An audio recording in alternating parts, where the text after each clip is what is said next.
tadi sudah soal undang-undang dianggap sudah selesai kita bahas, bukan sudah selesai tetapi sudah ada titik temu jawaban. Kalau dari sisi kalian sudah satu pemahaman bahwa kalau di daerah ini sudah selesai terima, karena target pemerintah daerah untuk kemudian membuat pernyataan yang disampaikan pusat sudah terpenuhi. Gitu, oke. Cuma sekarang begini ya, sekarang memasuki era atau kultur budaya yang sangat berbeda jauh dengan masa kecil Anda, kan? Sangat jauh. Apalagi suasana Covid sekarang, wabah Covid-19.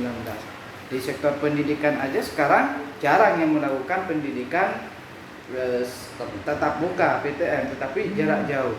Dan di kehidupan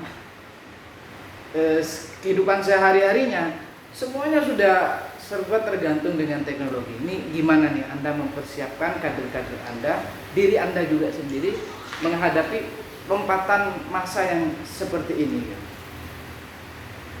Mungkin dari Mas Suhada dulu. Sebenarnya kalau dari kita sendiri maupun untuk diri pribadi, bahkan untuk menyiapkan kader-kader itu kan semuanya tergantung proses yang sudah kita alami atau kita lalui. Kita setelah siswa itu menempuh pendidikan sekolah, kita beralih ke jenjang lebih tinggi, perguruan tinggi, kita melakukan ada masa transisi yang awalnya mahasiswa berubah menjadi mahasiswa. Bahkan mahasiswa itu kan levelnya sudah setingkat Tuhan. Kalau Tuhan Maha Pengasih, kalau siswa berubah jadi mahasiswa. Nah, di mahasiswa itu kita kenal dengan yang namanya Tridharma perguruan tinggi, pendidikan, penelitian, dan pengabdian. Itu sebenarnya sesuai dengan apa situasi dan kondisi yang kita alami. Sekarang sudah memasuki revolusi industri 4.0, yang semuanya bisa awalnya dilakukan oleh manusia sekarang bisa digantikan oleh teknologi ataupun mesin. Bahkan tukang parkir saja sekarang tidak pakai satpam ataupun tidak pakai tukang parkir, pakai portal ya, sudah portal semua. Itu loh. Itu juga selaras dengan fungsi daripada mahasiswa sebagai social control ataupun agen obtain, bahkan iron stop. Iron stop itu kan bahasanya adalah cadangan masa depan. Kita mahasiswa itu diharapkan pasca kita lulus ataupun kita selesai menempuh pendidikan di perguruan tinggi, kita akan mampu menjawab tantangan-tantangan yang ada dengan segala skill dan potensi yang kita miliki melalui proses transfer of knowledge yang kita lalui di perguruan tinggi itu. Oke, mempersiapkan kader-kadernya gimana nanti? Mempersiapkan kader itu pastinya regenerasi sangat penting. Kalau kita cuma diri kita saja yang sukses tapi kader tidak, berarti regenerasi gagal di sana. Begitu. Untuk mengupayakan dan menyiapkan kader-kader itu, kita terus melakukan bimbingan, kita melakukan pendekatan. Kalau bahasanya Ki Hajar Dewantara itu kan tuturi handaya ingat sosum tulodo mah ing madyo manggarso, tuturi handaya itu kita lakukan pada kader-kader. Ingat sosum tulodo kita jadi panutan ataupun jadi contoh bagi kader-kader agar kita itu jadi kader-kader termotivasi dengan apa yang sudah kita lakukan dan kita dapatkan. Contoh, ada seniornya ataupun ada kakak kelasnya atau kakak tingkatnya yang sukses berprestasi, bahkan mampu mengharumkan nama kampus, bahkan memberikan dampak manfaat yang luar biasa kepada masyarakat, sehingga kader-kader termotivasi untuk melakukan itu semua. Setelah itu kita ingin dia mengungkap, kita ada di tengah-tengah daripada kader-kader. Kita melakukan pembimbingan, pembinaan, kita kontrol kader-kader agar mereka itu terarah dan nantinya potensi ataupun skill yang dimiliki oleh mereka itu dapat berkembang dengan baik. Oke, secara teknis mungkin nanti kita breakdown ya. Mungkin nanti, tetapi bukan di season ini. Mas Lutfi mempersiapkan lompatan ini ya tadi menjadi Iron Stop dan kemudian harus menjadi Iron Man gitu, ya harus menjadi manusia besi karena semuanya harus hidup dengan segala mesin gitu. Gimana Mas Lutfi? Ya kita memang sekarang hidup di era yang serba cepat, sehingga pemikiran dan juga nama teknis yang kita lakukan juga harus cepat karena harus seimbang dengan kondisi kita saat ini. Terkait persoalan itu sebetulnya kita sudah berbicara teknologi 4.0 itu sudah 1 tahun yang lalu kalau PMI. Sehingga kalau berbicara terkait persoalan generasi yang dipersiapkan oleh PMI itu sudah kita tuangkan di dalam konferensi cabang pada tahun kemarin dan juga dari beberapa program kerja yang mau dilaksanakan oleh PT PMI Universitas. Tapi sebelum mengarah terhadap mempersiapkan regenerasi itu, memang yang hal utama yang kita persiapkan adalah memperkuat fondasi terlebih dahulu. Apa yang dikatakan teman GMI tadi, sahabat GMI tadi, kita itu juga harus selesai dengan kita sendiri terlebih dahulu sebelum kita mempersiapkan orang lain. Kalau kita masih belum siap, kenapa harus mempersiapkan orang lain? Ya. Kan begitu. Sehingga program-program kerja kita di PT PMI Pamekasan pada tahun ini lebih mengarah ke sana. Contoh yang kita persiapkan mengenai masalah ekonomi kreatif yang itu berbasis teknologi. Hal itu beberapa rayon dan kemudian sudah ada yang melaksanakan. Cuma tingkat klimaksnya nanti akan dilaksanakan oleh PT PMI Pamekasan yang juga akan melibatkan beberapa keanggotaan dan kader yang ada di rayon dan kemudian. Sudah ada kader-kadernya kalian yang jadi pedagang online, Ada banyak ya. Oh, sudah banyak. Ya, kalau kita PMI itu bulan depan itu kita sudah rembuk dengan ketua rayon dan juga ketua komisaris, kita akan bentuk grup WA itu sahabat PMI yang fokus di bidang ekonomi itu.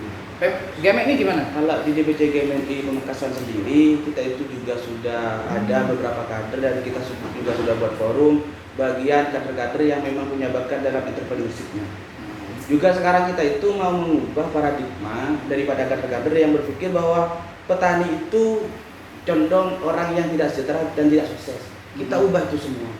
Dengan kita itu melakukan menjadi pengusaha tani gitu. Pengusaha tani yang sukses, kita itu melakukan pembimbingan, kita pelatihan dengan kemarinnya itu. Bahkan kemarin itu kita pernah belajar ada performan itu memberikan sebuah trik. Kita itu contoh petani itu kayak tembakau yang biasanya itu daunnya 9 bisa berdaun 18.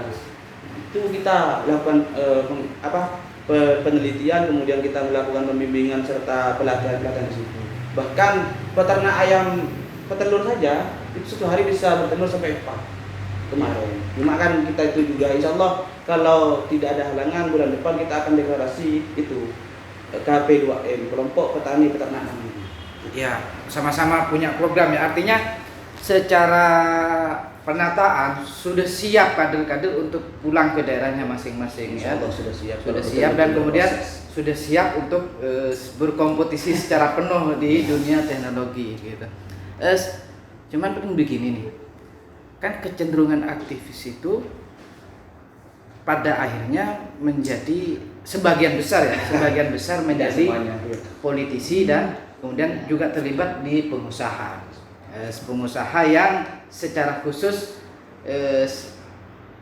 terlibat dengan proses-proses kebijakan gitu kan.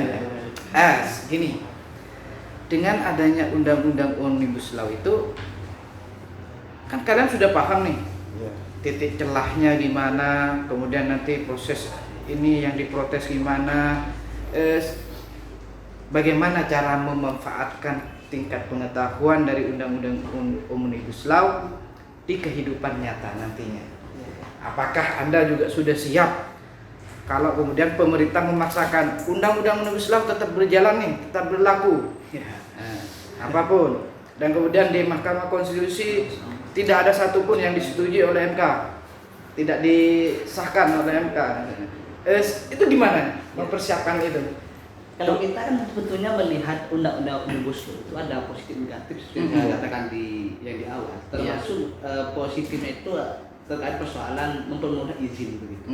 Kalau kita melihat di Kabupaten Pamekasan ada beberapa banyak toko di Pamekasan, toko modern itu masih tidak berizin. Ya. Dan saya melihat faktor dari tidak berizin toko modern itu ya karena memang ruwetnya perizinan. Nah, hal ini sebetulnya juga memberikan peluang besar terhadap beberapa toko-toko dan modern yang ada di Pamekasan ketika undang-undang Omnibus Law terkait persoalan perizinan ini tidak dihapus oleh MK. Karena kalau saya pribadi masih berkeyakinan ada beberapa pasal yang akan dihapus di MK nanti ketika diajukan judicial review begitu. Sehingga ini kan juga mempermudah kita selaku kader PMI ketika mau bergerak di bidang entrepreneur kan begitu. Jadi kalau mau jadi pengusaha nih sudah punya bekal-bekal nih. Ya. Pada tingkat pengetahuan peraturan. Kalau dari sisi modal, masih belum. Masih belum ya. Karena kita kan tidak punya dana tetap. Ya. Oke, gimana ini? Gimana ini? Jadi berbicara kesiapan kita itu untuk menjelang masa depan yang kita hadapi, sebenarnya kan juga selaras dengan sahabat PMI. Cuma seperti tadi ada beberapa poin yang memang positif ataupun bagus lah dalam Omnibus Law itu, ketika misalkan 2 kali pada pasal 147 itu, ketika sudah 2 kali pemerintah kabupaten ataupun pemerintah lokal itu tidak ada program ataupun tidak kunjung menyelesaikan progres, akan diambil oleh pusat. Itu kan sebenarnya juga menguntungkan bagi pihak masyarakat agar nantinya kesejahteraan masyarakat lebih dipandang lagi ataupun lebih diperhatikan lagi oleh pemerintah pusat, sehingga pemerintah pusat akan menekan pemerintah lokal ataupun kabupaten untuk segera membuat perda itu yang menguntungkan terhadap masyarakat. Kemudian saya sendiri sih sebenarnya untuk masalah kita menghadapi masa depan itu lebih kepada kemandirian ekonomi. Jadi kita itu tidak hanya tergantung terhadap pemerintah, kita juga tidak terlalu banyak mengharap dari pemerintah. Kalau kita sudah mandiri dalam bidang ekonomi, otomatis kita akan sudah selesai dengan semua urusan. Dalam arti kita tidak tergantung kepada pemerintah, kita juga tidak bisa terlalu didikte oleh pemerintah. Bahkan Omnibus Law itu yang notabene beberapa pasalnya sangat merugikan buruh atau pekerja. Sehingga kalau kita sudah mandiri dalam ekonomi, kita tidak akan jadi budak atau tidak jadi buruh, tidak jadi pekerja. Kita sudah selesai dengan usaha kita masing-masing. Saya pertanyaan terakhir ini. Pasca jadi pengurus cabang, pasca jadi aktivis GMNI dan pasca jadi aktivis PMII, apakah Anda mau jadi politisi yang terjun ke partai, atau memilih pengusaha, atau memilih kembali ke kampung halamannya? Ada 3 itu, coba dan kenapa? Itu sebagai closing hari ini. Coba silakan. Kalau saya sih sebetulnya sudah punya pilihan dan saya juga mulai merintis hal itu. Dan saya tegaskan terhadap teman-teman bahwa saya pasca jadi ketua cabang tidak mau jadi politisi dulu ya. Oh, tidak menjadi politisi dulu. Ya. Masih ada apanya? Ada komanya. Ya. Kenapa? Ya saya baca dulu tulisannya Anies Baswedan itu. Dia mengatakan begini. Role model perpolitikan negara kita itu tahun 2019 itu sudah berganti. Yang menguasai perpolitikan di negara kita di Indonesia itu adalah orang-orang yang memiliki modal. Dan hal itu terbukti sebetulnya pada era sekarang, bahwa beberapa pemuda-pemuda yang ada di Indonesia itu sudah mampu menghegemoni perpolitikan yang ada di Indonesia. Nah, hal itu pun juga saya lakukan. Saya tidak mau langsung terjun di dunia politik, mau jadi aktivis partai ataupun bahkan kalau LSM ya saya tidak punya keinginan betul kalau jadi LSM itu. Saya malah mau fokus untuk membuka usaha sendiri. Dan bulan depan ini saya sudah buka di Taman Ketik di Kota Makassar bulan depan, dan juga beberapa toko-toko kecil yang mungkin di Makassar. Digabungkan jadi beda itu. Kalau digital marketing itu kita sudah bersama dengan Shopee, Tokopedia, Lazada dan macam-macam. Kalau Mas Suhada ini gimana? Kalau saya sendiri sih sesuai dengan konsep daripada Tridharma Perguruan Tinggi. Dalam artian saya itu belajar di kampus dalam tahap pendidikan, kemudian naik level saya melakukan penelitian. Nanti kalau saya pasca menjadi aktivis ataupun pasca sudah lulus dari kampus, saya akan melakukan pengabdian kepada masyarakat. Konsepnya sederhana sih, sesuai dengan kata Nabi Muhammad itu khairun nas anfa'uhum linnas. Dalam artian saya ingin menjadi orang yang paling baik dengan cara apa? Memberikan manfaat terhadap sama manusia. Pertama yang saya lakukan, saya akan aktif dalam bidang pendidikan. Saya akan jadi akademisi dulu. Oh, jadi guru dulu. Setelah itu saya akan melakukan pelebaran sayap dengan menjadi entrepreneur. Karena sejak dari kampus saya kan kebetulan jurusan pendidikan fisika. Iya. Tapi meskipun dengan fisika saya aktif dalam kegiatan-kegiatan entrepreneurship yang sudah rata-rata semua kampus itu sudah ada maklumnya. Dengan tujuan agar mahasiswa itu tidak monoton. Jurusan TI nanti harus kerja di TI, fisika harus kerja di fisika, tidak. Dalam artian punya soft skill yang lain sehingga sudah lulus dia itu tidak ruwet ataupun tidak kebingungan. Ada banyak sampingan-sampingan ya. Kebetulan kemarin itu saya sempat ikut KBMI, kompetisi bisnis mahasiswa Indonesia. yang diadakan oleh Direktorat Jenderal itu. Mm-mm. Kebetulan proposal saya kirim itu alhamdulillah tembus, dan di UIN sekarang sudah berdiri itu namanya Kedai Star Ketan Education. Itu rintisannya rintisan Ustaz? saya. Dan itu didanai oleh pemerintah pusat. Jadi konsepnya itu kita buka kedai ketan dengan variasi dan inovasi. Kemudian ada educationnya, kita sediakan beberapa buku untuk bacaan bagi pengunjung-pengunjung. Wah, ini artinya sudah siap semuanya ya. Jadi yang Mas Lutfi ke pengusaha dulu ini bisa jadi nanti menjadi politisi kalau sudah kuat modal gitu kan. Yang Mas anunya ke pendidikan. Oke, kita selesaikan pertemuan hari ini, dialog hari ini. Semoga di kesempatan waktu kita kembali lagi bertemu, siapa tahu lebih lengkap dengan seluruh aktivis ekstra kampus di Pamekasan. Kebetulan hari ini HMI dan IMM juga tidak datang, memang belum diundang ya secara khusus. Kalau HMI sebenarnya sudah diundang, tetapi menyampaikan masih ada agenda yang lain.